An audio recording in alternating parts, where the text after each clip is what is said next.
Get ready, Padres fans. It's time for the EcoWater SoCal Padres pregame show on the Padres Radio Network. Tatis hit third, 2 outs. Fernando takes off. He's going to steal home without a play. Coming up, we'll have a recap of the previous Padres game, a preview of today's starting pitching matchup, and our keys to the game. Plus, we'll hear from manager Mike Shildt. From the Padres Radio Network, here's Sam Levitt. San Diego Padres baseball coming up on 97.3 The Fan and the Padres Radio Network. Today the Padres take on the Colorado Rockies in the final game of a 3-game series. Our starting pitching matchup today for the Rockies, right-hander Cal Quantrill, and for the Padres, right-hander Matt Waldron. Hi again, everyone. Sam Levitt with you inside the loft here at the Western Metal Building at Petco Park. First pitch coming up at 1:10 as the Padres and Rockies play the rubber match of this 3-game set. Coming up in the next 50 minutes, you'll hear from Padres manager Mike Shildt. We also hear from new Padres reliever Bryan Hoeing, and in just a few minutes, we check in with Padres radio voice Jesse Agler. But first, let's set the table, brought to you by Fraser Farms Market. Set your table with the highest quality of natural and organic products from Fraser Farms Market, a San Diego original since 1971 with 3 locations, La Mesa Vista and Oceanside. Padres entered today a record of 60-52. Padres are 10-3 since the All-Star break. They entered today holding the National League's second wildcard spot, and they sit just 4.5 games behind the LA Dodgers for first place in the National League West. Meanwhile, the Rockies come in 41-71. Yes, it is the worst record in the NL, but the Rockies have won 3 of their last 4 games. Padres are just 3-6 against Colorado this year. These two teams will meet again in Colorado in a couple of weeks. First, let's recap last night's game. The Padres got great pitching and timely offense.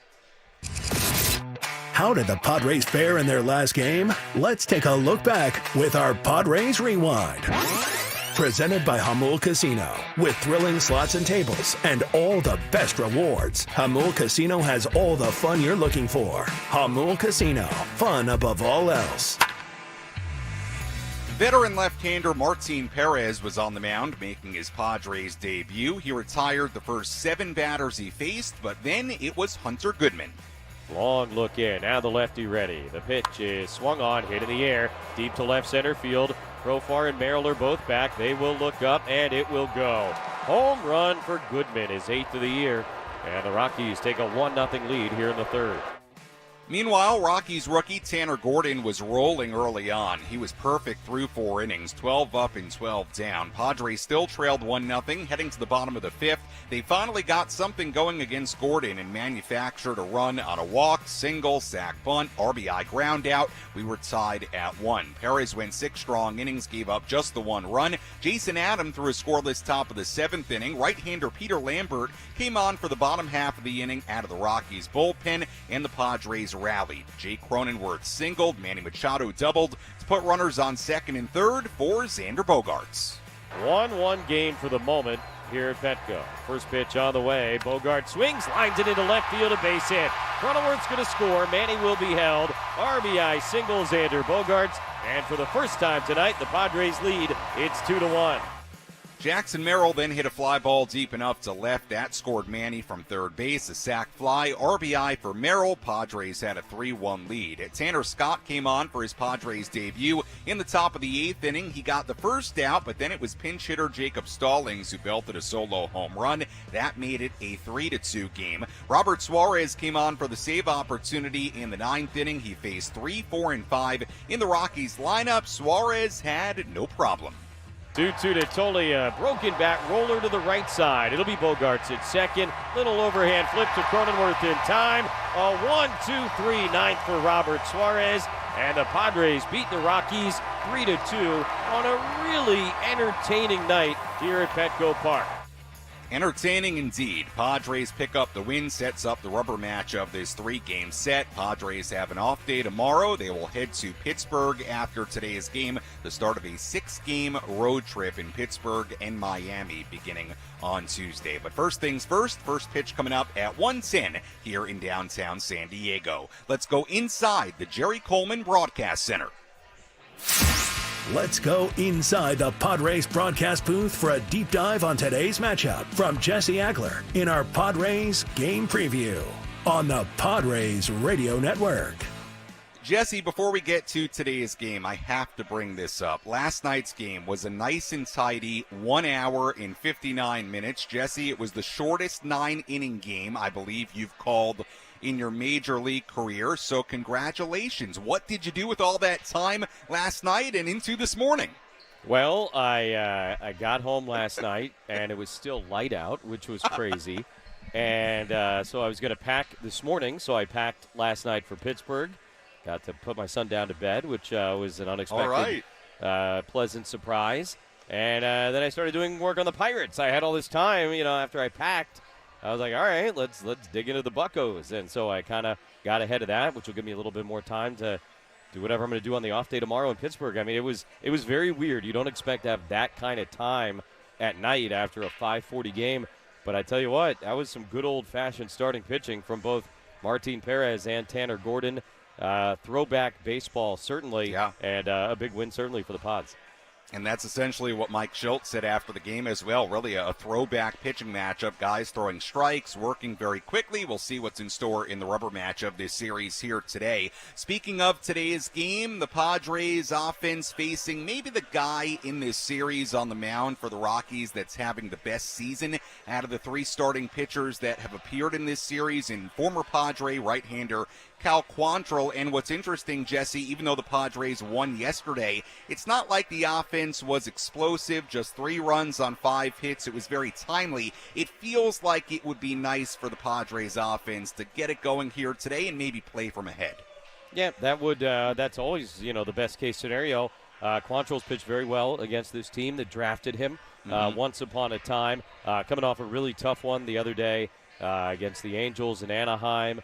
And, with Matt Waldron on the mound for the Padres, we'll kind of see how it goes. He's had those really rocky starts the last couple of times out before settling in beautifully and providing some length. So, yeah, look, I mean, the reality is right now the win is the thing, right? And no style points or anything like that. You got a day off tomorrow, so you can be a little bit aggressive again with the bullpen and kind of mix and match with some guys if it comes to that. But, yeah, I mean, you certainly never hate a game, particularly at the end of a homestand going into a long flight, in which you can kind of, cruise, quote-unquote, to victory over the course of the afternoon. But, look, for the Padres, it's about stacking up as many wins as they can right now, and whether that's pretty or ugly or anything in between is kind of secondary. But you're right. You'd like to end it on a kind of a good note. Homestand got off to a great start with those 2 wins against the Dodgers, and now an opportunity to win this series here against Colorado.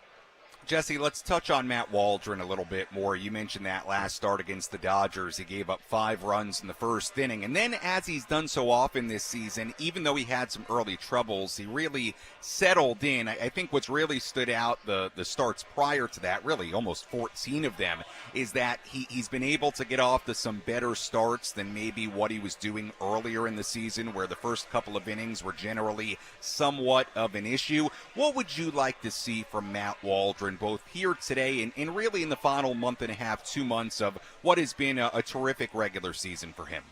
I think today, if at all possible, right, you don't have that big first inning hiccup. You certainly understand, particularly with the way he throws, it is different, getting ready than it is for every other guy out there right now across all of baseball. I mean, that's what we're talking about with Matt Waldron, and so I know at times this year he's thrown a little bit more in the bullpen, prior to his start to try and maybe, it sounds funny, but like get those early struggles out of the way out there before he takes the mound in the center of the diamond. But maybe it's adjusting that routine again a little bit out there, depending on how it's felt and what he and Ruben Niebla have kind of seen in these last 2 where those issues have popped back up. But look, he, as you said, has been terrific all year. You don't want to really necessarily try and fix too much because it ain't really all that broke. And as far as the rest of the season goes, the workload thing is probably going to be a thing you and I are talking a lot about, and Tony and I are going to be talking a lot about the rest of the day, and not just for Matt Waldron. And the Padres, look, they understand this. This isn't news to them that guys like Matt Waldron and Michael King are, kind of beyond where they've ever been innings-wise in their major league careers. But they have known since, February that this was potentially going to be a thing that they would have to manage. And so I know that there are plans in place to do that. And we even saw it, I think, the other day in that Dodger game for Matt Waldron. Had this been a different point in the season, he's not coming out after 81 pitches in 4 innings. Right. I know he had the long first, but he cruised in the second, the third, and the fourth. He was 6 up, 6 down the last 6 guys that he faced with 4 strikeouts. So, I think at a different point in time, he would have continued to work. But with the off days and with the bullpen being as fresh as it was, they said, all right, let's get him out of there. And they shaved, I don't know, maybe 20, 30 pitches, 2 or 3 innings potentially off of what he was going to do. And you hope that those are going to be able to be tacked on, in September and hopefully October for Matt Waldron. But it's going to be fascinating to see how that whole thing is managed. And as I said, this is not going to be the last time you and I have some conversation about Matt Waldron and his workload. And you mentioned Michael King. He originally would have been slated to start today, but he'll start at some point during the series in Pittsburgh. Padres still trying to get their rotation in order for that series coming up on the road in Pittsburgh. Jesse, as always, appreciate the time. We'll see how Matt Waldron does today against this Colorado lineup, and we'll talk to you and Tony coming up at the very top of the hour. Thanks so much. Thank you, Sam. All right, that's Jesse Agler joining us on our EcoWater SoCal Padres pregame show on the Padres Radio Network as we get ready for this one coming up at 1:10. Padres trying to win another series, trying to make it 5 straight series wins to begin the second half of the season. Again, the Padres entered today sitting in the National League's second wild card spot. They are within striking distance of the LA Dodgers for first place in the National League West at 4.5 games out. So every game, whether it's against the Dodgers or it's against the Rockies or against the Pirates coming up, every game this time of year as we move into August, very, very important. As always, if you want to get involved on our pregame coverage, you can do that in a number of different ways. You can tweet at me at Sammy Lev, SAMMYLEV. Instagram DM's open as well. Sammy Lev there too, SAMMYLEV. Let me know who you are, where you're tuned in from. May just give you a shout out here on the air. And if you have a key to today's game, to the series finale against Colorado, let me know what it is, and I may just read your key to the game live here on the air. When we come back, we hear from Padres manager Mike Shildt, plus a little bit later, I go one-on-one with new Padres reliever Bryan Hoeing. That and much, much more to come on our pregame coverage on the Padres Radio Network.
Welcome back to the EcoWater SoCal Padres pregame show on the Padres Radio Network. Your water perfected. EcoWater SoCal. Your water should be perfect. Find them online at EcoWaterSoCal.com. Our Padres pregame coverage continues here on the Padres Radio Network as we get ready for first pitch. Coming up at 1:10 here in downtown San Diego. An absolutely gorgeous Sunday afternoon here in America's finest city. I will tell you, though, I was on the field before today's game. I was in the stands a little bit as well. It is sunny. It is hot out. So if you are on the way to the game right now, make sure you got your sunscreen. Make sure to stay plenty hydrated. It is a very hot afternoon here at the ballpark. I was out there around 11 a.m. and even I was down there saying, man, it is really, really hot today. So make sure you drink plenty of water, bring the sunscreen, all that good stuff on this Sunday as the Padres play the final game of this three-game set. Padres losing the series opener on Friday night by a score of 5-2, bouncing back with a nice 3-2 win in yesterday's game. Let's hear from Padres manager Mike Shildt before this one. Let's pull up a seat in the manager's office and hear from Padres manager Mike Shildt. Presented by Sinley Food. Spice up your culinary life. One of the highlights from yesterday's game, the great work of veteran left-hander Martin Perez, who made his Padres debut. 6 strong innings, 1 run given up, 3 hits allowed, struck out 7 on 80 pitches. The Padres had the late offense, breaking a 1-1 tie with 2 runs in the 7th inning. Bullpen did a good job. Robert Suarez picked up his 24th save of the season. But certainly Martin Perez, in his debut in the brown and gold, he really set the tone early. Mike Shildt, what did you think of Martin Perez yesterday in his Padres debut here at Petco Park? Tremendous.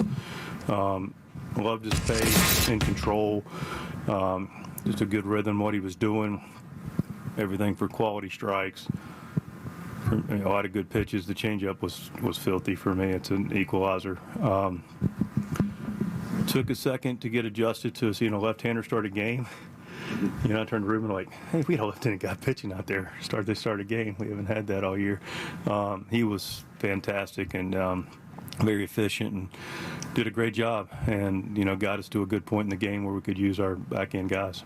It seemed like along with the changeup, he was using the curveball a lot tonight. Was that something that was by design or just something that kind of he felt like he needed to go with as the game was going on? I think it's part of his arsenal. We're still learning him, but yeah, a compliment with, you know, cutting it and curveball and the changeup and, you know, throw the sinker where we wanted to. It was just me and Espo were talking during the game about the 5th or 6th, like we went back in time for a second because you have guys that are really working quick, hitting their spots. I thought Gordon was good, you know, sinking the ball on the ground. You know, not a lot of guys elevating balls, so it was kind of like a throwback kind of game of pitching. And but yeah, he did a nice job with all his weapons. Sticking with the pitching for a moment, the chance to go with Adam, Scott, and Suarez. I mean, it was fun. Yeah, I'm sure it was. Finally got a chance to see Scott, and that's sort of what we're probably going to see moving forward. Some combination thereof. Yeah, some combination thereof. I mean, there are guys that bring it in. They shortened the game. We were able to shorten it tonight. I thought Adam again, you know, he pitched in a not as high a leverage situation as tonight, but again demonstrated he makes good pitches, man. Now his changeup, ooh, that thing. He threw that first one, I went, wow. It's different, and you know he's got the slider and he's got 96 in the tank, so you can see why he's been effective to both sides.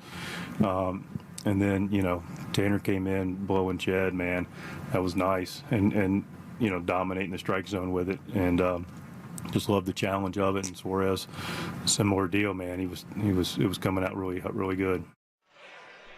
That was Padres manager Mike Shildt after yesterday's game. We'll hear more from Mike on our post-game show coming up a little bit later on this afternoon as we get ready for first pitch coming up at 1:10 here at Petco Park. San Diego County Toyota dealers are proud partners of the Padres and supporters of the San Diego community, and we would like to especially recognize and honor the men and women who serve our country on this Military Sunday. Thank you, and go Padres. Let's tell you who's hot, who's not as we get ready for this series finale. Which player is locked in at the dish? Who needs to kick things up another notch? This is Who's Hot, Who's Not on the Padres Radio Network. Let's begin with a couple of Padres in the hot category. Manny Machado's certainly in there right now in the midst of a 6-game hitting streak. He's 11 for 24 in that span with 4 home runs, 2 doubles, 6 RBIs, and 8 runs scored. Manny had a big double in that 7th inning yesterday, part of that 2-run rally. Xander Bogaerts has a base hit in 11 of his last 12 games, had 2 hits, a go-ahead RBI last night. Bogaerts batting .433 in 15 games since coming off the IL. The not category, we take a look at Jake Cronenworth. Now, Cronenworth does have 2 singles in this series, but even with that, he's just 6 for his last 43. Jake only has 1 extra base hit in his last 11 games. Ha-Seong Kim 0 for his last 13 in a span of 4 games. Elias Diaz for the Rockies batting just .132 in his last 53 at-bats. Ryan McMahon just 4 for his last 38, 0 for 6 so far in this series. And that's a look at who's hot, who's not, as we get ready for this one in downtown San Diego. When we come back on our EcoWater SoCal Padres pregame show, I go one-on-one with new Padres reliever Bryan Hoeing, plus a look at the out-of-town scoreboard and our keys to today's game. Our pregame coverage continues from inside the Western Metal Building after this on the Padres Radio Network.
Our EcoWater SoCal Padres pregame show continues here on the Padres Radio Network. Sam Levitt with you inside the loft here at the Western Metal Building at Petco Park. First pitch at 1:10 on a gorgeous Sunday afternoon here in downtown San Diego. Right-hander Matt Waldron on the mound for the Padres, former Padre, and right-hander Cal Quantrill on the mound for Colorado. We'll have much more on that pitching matchup coming up in just a little bit. We'll also hear from new Padres reliever Bryan Hoeing in just a little bit as well, so stay tuned for that. First, let's update you on the status of Charlie Blackmon, what Joe Musgrove is up to today, and also an update on Michael King.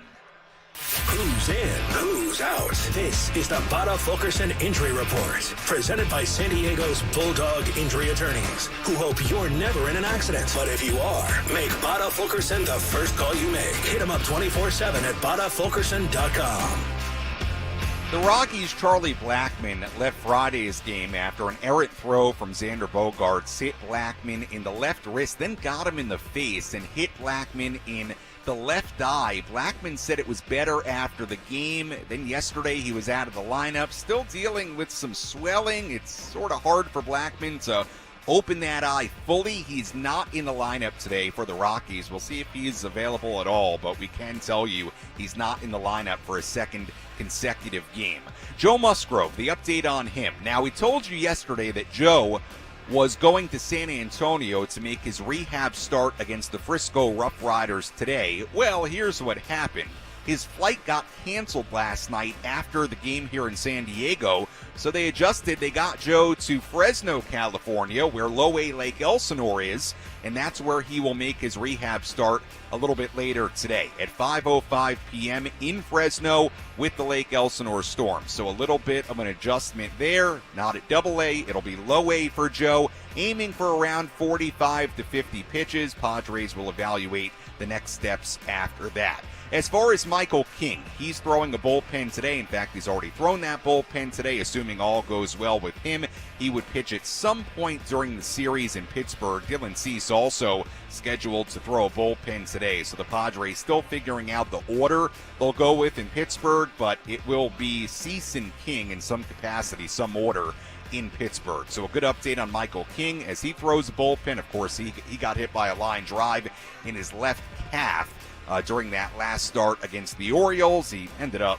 putting together a great outing. That was the very first batter in the game, the line drive at 109 miles per hour that hit him in the calf. He skipped a few days, but Michael King is looking like he will throw in Pittsburgh for the Padres. And that's the latest update on King, latest on Joe Musgrove, and also the latest on Charlie Blackmon. Let's take a full look at the out-of-town scoreboard. Let's take a trip around the Bigs and tell you about the scores you need to know in our out-of-town scoreboard. Presented by Jensen Meat, where great taste meets integrity. We already have one final today. Giants beat the Reds 8-2 in Cincinnati. Tyler Fitzgerald, the home run in that game for San Francisco. A lot of games going on right now. Pirates leading the Diamondbacks 4-2 in Pittsburgh in the 7th inning. Marlins ahead of the Braves in Atlanta 6-0 in the 7th. Nationals lead the Brewers 4-3 in D.C. in the 8th inning. Blue Jays and the Yankees tied at 2 in New York in the 6th inning. Orioles 7, Guardians 5 in Cleveland in the 6th. Tigers leading the Royals 2-0 in the 8th inning in Detroit. The Twins are leading the White Sox 8-3 in Minnesota in the 4th inning. If the White Sox do not come back and win that game, it would be a 20th consecutive loss for the Chicago White Sox. They are trying to avoid a 20-game losing streak. Twins leading the White Sox 8-3 in the 4th in Minnesota. Rays leading the Astros 1-0 in Houston in the 5th inning. Rangers 2, Red Sox 2 in the 4th inning in Arlington. Games yet to begin. Dodgers in Oakland against the A's at 1:07. Phillies and the Mariners in Seattle at 1:10. Phillies have lost 6 in a row now. Cardinals and the Cubs at Wrigley Field at 4 p.m. And just up the way in Anaheim, Mets and the Angels at 1:07 as well. And that is a look at the out-of-town scoreboard on this Sunday across the major leagues.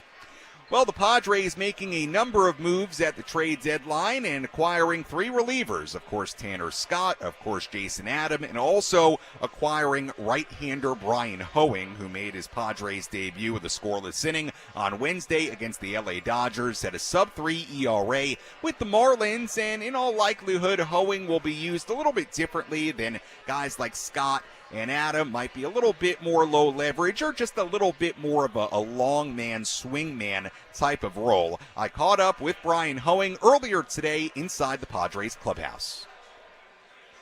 I'm sure the last few days have been a little bit of a whirlwind. What's it been like getting traded to the Padres? Yeah, to say the least. It's been exciting. everybody here with the Padres organization has been first class. Just welcoming me with open arms. The communication has been awesome. I was not expecting to get traded, but I am happy where I'm at right now. I'm thankful for my time with Miami, but really looking forward here into spending the last couple months here with the Padres and pushing for the postseason. What was the process like finding out that you were getting traded and getting here and getting settled? Just the last few days, what has it been like? Yeah, we were in Tampa on Tuesday, and we were about to go into some meetings, and Skip Schumacher, our manager there, pulled me into his office and said, "Hey, you're getting traded to the Padres with Tanner." And I said, "Oh, wow." And I flew out the next morning, which was on Wednesday, I believe, and then I actually pitched that night, which is kind of a crazy 24 hours. But once I was all settled, kind of like settled down a little bit and just kind of take it all in, I'm really grateful for just this opportunity here with the Padres. These first few days at Petco Park, sold out crowds, your emotions taking the field and being a part of this now. Yeah, it's I'll say it's a little bit different than pitching in Lone Depot. Nothing against Lone Depot, but we do not have 42,000, 40,000 every single night. And it's fun to pitch in front of fans like that who generally care about the game and the players and rooting for you to, for the best of what you do out there.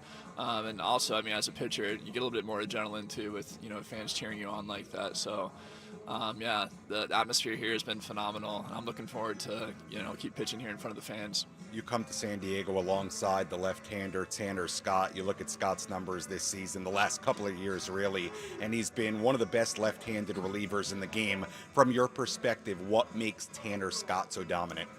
I think his preparation, his consistency, what he does off the field is, it only makes sense as to why he's doing so well on the field.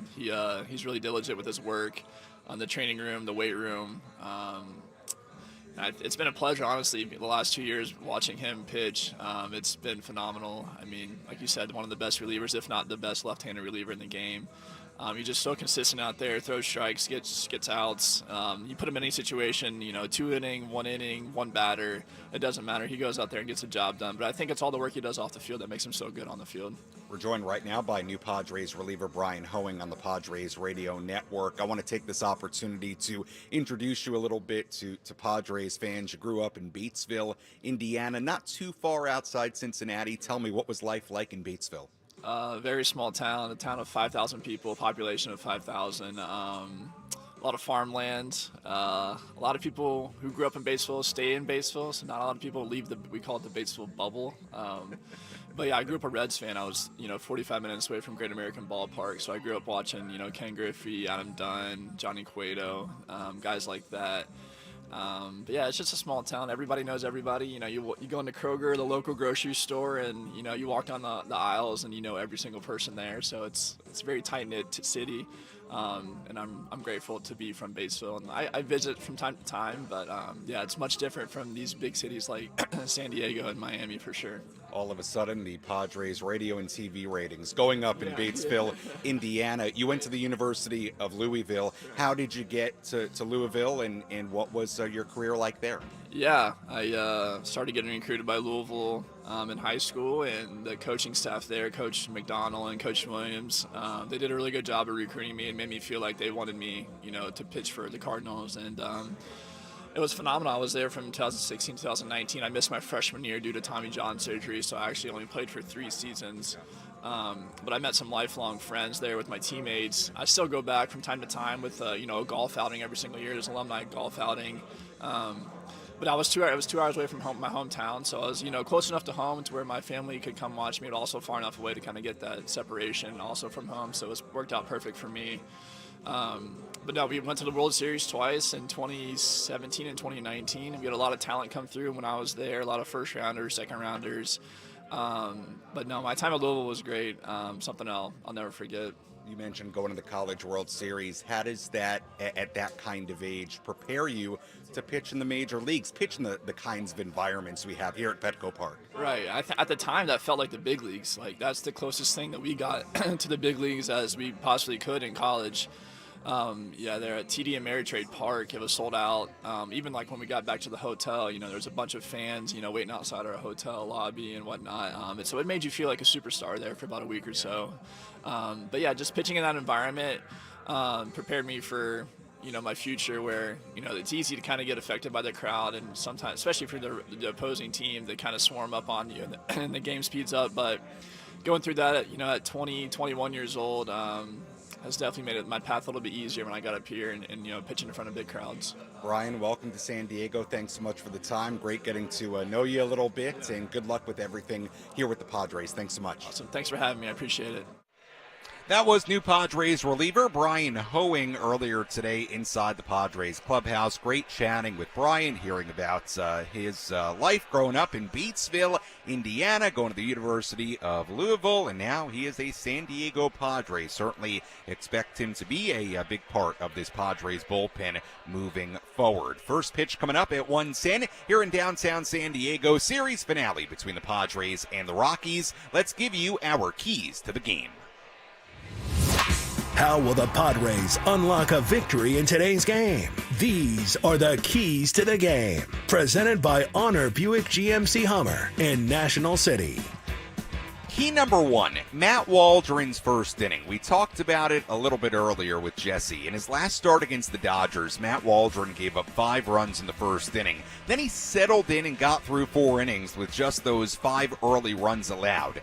When Waldron has struggled this year, a lot of that trouble has come in the very first inning. Waldron has an 8.59 ERA in the first inning this year, 8 home runs given up in 22 first innings. Waldron, though, has a 2.78 ERA in every inning combined this season, aside from the first. He's only allowed 6 home runs combined in every other inning. Again, 8.59 ERA in the first inning, 2.78 ERA in every other inning, and he's given up just 6 home runs in every other inning and 8 home runs in the first inning. If Waldron can get through the very first inning, that is typically meant very good things for the right-handed knuckleballer. We'll see how that first inning goes here today. That's key number 1. Key number 2, don't let Doyle get hot. Brenton Doyle was named NL Player of the Month on Saturday after slashing .333, .394 on base percentage, .800 slugging percentage in the month of July. 11 home runs, 27 RBIs during July. But Doyle is just 2 for 24 with 11 strikeouts in his last 7 games. Don't let Brenton Doyle, who's batting third, playing center field here today for the Rockies, don't let him get hot in this series finale after he had a great month of July. That's key number 2. And key number 3, limit the Rockies in the home run ball. The Padres have already given up 3 home runs in this series to Colorado.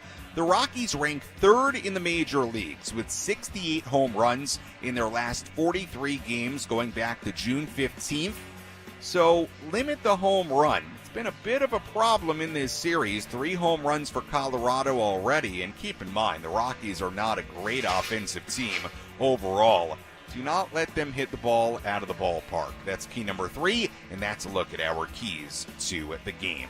When we come back, we'll dive deeper into today's pitching matchup between Matt Waldron and Cal Quantrill. Plus, we tell you what to watch for in today's game. And then we go out to Jesse Agler and Tony Gwynn Jr. in just about 12 minutes here on 97.3 The Fan and the Padres Radio Network.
Our EcoWater SoCal Padres pregame show continues here on the Padres Radio Network. Sam Levitt with you inside the loft here at the Western Metal Building at Petco Park as we get ready for first pitch coming up at 1:10. Right-hander Matt Waldron on the mound for the Padres. Right-hander Cal Quantrill, the former Padre first-round pick, on the mound for the Rockies. We'll have much more on this pitching matchup coming up in just a couple of minutes. Let's tell you what to watch for in today's game.